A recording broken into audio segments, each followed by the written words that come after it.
Alright, here is the next piece we have for you here. I actually got this back at a coin show back in my hometown for probably about 15 years ago or so, and I had to snatch it up. Here's the reason why I wanted it. First of all, it's an NGC, I believe, first generation case. It's one of the fat slabs, the fat coin holders from back in the day.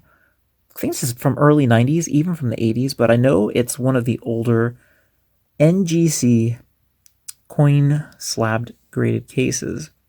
Here's the coin we have. You can tell it's been around a while. Just look how the Mercury dime is just over rotated in the case. Now, I've heard there's a way to actually, you can rotate this, but it requires you to smack it on a surface over and over again in a rotation motion. And that should turn Mercury, the winged head Liberty dime, upright again.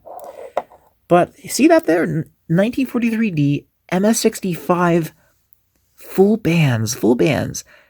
Now, to get a Mercury dime with full bands, you have to have either, well, straight up, you just need to have an early strike. You need to have one of the first coins, one of the first few 100 coins off the press from that die when it's being minted. And this happened to be one of those few. I'll go ahead and zoom in for you because this is actually quite a nice coin. But as with coins like Mercury dimes here, those areas where the deep groove of the line meets is hard to get full detail on. And as you can see here, let me get a little closer for you because definitely want you to see this. Okay. So right there, the bands are separated. They actually are separated, which is awesome. Luster is good. Strike is great. Denver Mint. Luster is super nice. And this graded as a rock solid MS65. I think, now believe it or not, I think that this might be an MS66. Just based on that luster. Like, look at that. Look at that luster. Luster's great. Like I said, luster, strike. I don't see any big marks on her face. The fields look really good. The back is good. The back is a solid 65 for sure. But definitely a nice coin. And if you think it's worth an upgrade, maybe I should crack it out of this case and see if I can get an upgrade, or maybe cross it over into a different slab. Let me know in the comments below. I'd like to hear your ideas on this. Our next one we have here, our next coin is this coin right here. Do you know what this is? This is once again a proof. But not just any proof. This coin is a 1956 with a little bit of a cameo going on there. Look at that. It's got a little cameo showing up. That's pretty cool. The grade. Look at the grade. Look at that grade. Proof 68. When is the last time you saw a proof 68? Washington quarter from 1956. Just look at that. Proof 68 coin. And this is, gosh, what year was this one here? It's modern-ish. It's not extremely recent, but it's definitely not too old. It's not a super old PCGS. So it's been known that older PCGS cases were a little more conservative with their gradings, and newer ones, of course, a little more liberal with their gradings. I think this is right in the sweet spot, like right in the middle. But what do you think? You think this is proof 68? I think it's pretty solid. I don't see anything wrong with it. But gosh, imagine if this graded higher. Imagine if this was proof 69. Just imagine that. Dust on the case. So no worries. Pick paid $32. This was paid $32 because I always try to keep track of my prices. But I think it's a really solid. I think it's pretty solid proof 68 Washington. Oh look, there we go. We can zoom in. Pretty sweet looking coin. Should good look at that. Oh my gosh.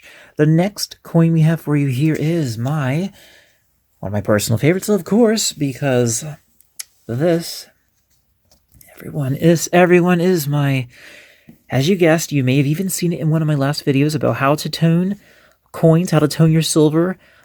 Go check that video out after this one. It's actually super awesome. It shows you how you can get a coin just like this in a few months to a year in a manila envelope.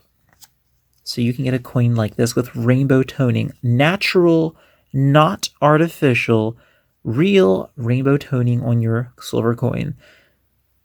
And that's what we have here. This is an what the heck did I call it? 1887 with a repunched date. This date is actually repunched. I think I can zoom in and actually show you the repunching on that date if I can get it to focus. Bottom of that 1, you can actually see it right there. Bottom of that 1 and part of that 8. And the number is 18. You can actually see the doubling. Repunch date.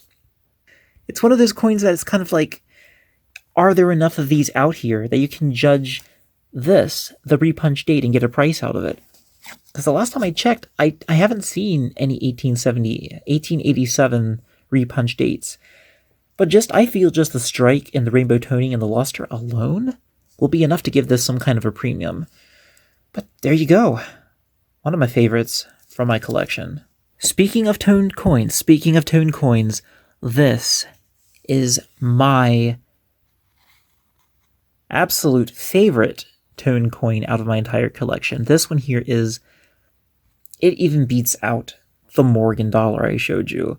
This here is in 1953, completely original, cracked out of plastic. I don't even know who had this or why they had it, but it was put in a generic plastic coin holder, and all of the coins that were in it were from 1953, and all of them were toned, except the penny I had. But this, I call this my blueberry, because it's so beautiful. It's so blue. It's got blues, it's got violets, it's got reds, it's got orange, it's got greens. Oh gosh, it's even got a little bit of cameo, just a tiny bit. The front has no cameo, but the back got just a hint of cameo. But let me know what you think of this coin in the comments below. Do you think this should go for a slab? Because I don't want it to keep on toning, because that's the thing. When you get to a certain point with toning, especially with proof coins, you don't want the toning to keep going, because one day this coin is going to turn completely black. It's going to oxidize, and it's going to turn completely dark. And I just don't want to lose these beautiful colors, because it's so nice. So, that's something to look into the future. I might get that graded, just might get that graded.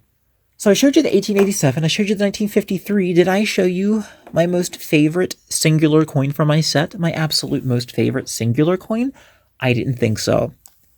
Here it is. This is my most favorite singular coin from my collection. My absolute favorite. And as you can see why. 1879 Morgan silver dollar, proof like on the obverse, with a repunched mint mark on the back.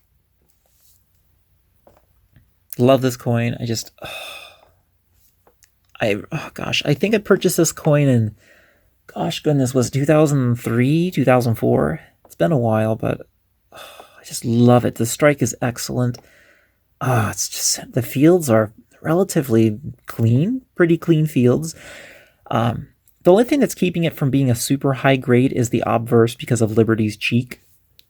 The cheek is a grade sensitive area, but you've got to admit, that is gorgeous, gorgeous, gorgeous silver Morgan dollar. I think this one would grade, roughly speaking, at least $60, maybe up to $100 because of the PL qualities, the proof-like qualities. But I absolutely love this coin. It's my favorite. If I could afford getting this slabbed, like professionally graded, I would. But I just can't get over how nice this is. I love this coin so much. Hey everyone, you've reached the end of part 2. Go ahead and click on the next video here for part 3 so you can see the very best of my most favorites of my coin collection, the absolute pinnacle of my favorites from my collection right here. And while you're at it, go ahead and check out this video down here as well.